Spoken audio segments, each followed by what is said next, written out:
எவ்வளோ நாள் உள்ள போறோமோ அவ்வளோ சீக்கிரம் நம்ம வந்து ஆட்சிக்கு வந்துரும், அதுக்காக நான் இப்போ உள்ள போறேன்ட்டு பி ஹாப்பி கைஸ் அப்படின்ட்டு போயிருக்காரு. உள்ளே இருங்க, ஏன் வெளியே வர போறீங்க? Me happy guys.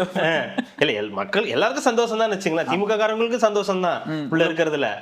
ஆமாங்க, இதெல்லாம் நம்ம பெருமையா தான் பார்க்கணும். ஆமா, பெருமையா தான் பார்க்கணும். சரி, உள்ள இருந்தாலும் நல்ல சந்தோஷமா தானே இருக்குன்னீங்க, அப்புறம் ஜாமீன் கேட்டீங்க? சும்மாதான். சரி, உள்ள இருந்தாதான் ஆட்சியை சீக்கிரம் பிடிக்க முடியல, அப்புறம் வெளியே வர ஆசைப்படுறீங்க? வரக்கூடாது. ஜட்ஜ் அதான் நினைச்சிருக்காரு, உள்ள வந்தா நீங்க சீக்கிரம் ஆட்சியை பிடிப்பீங்கல்ல, அப்ப உள்ளேயே இருங்க, வெளியே வர வேண்டாம். நத்து என்னங்க நத்து பண்ணிட்டீங்க, நீங்க தான் ஜாலியா தானே இருக்கீங்க.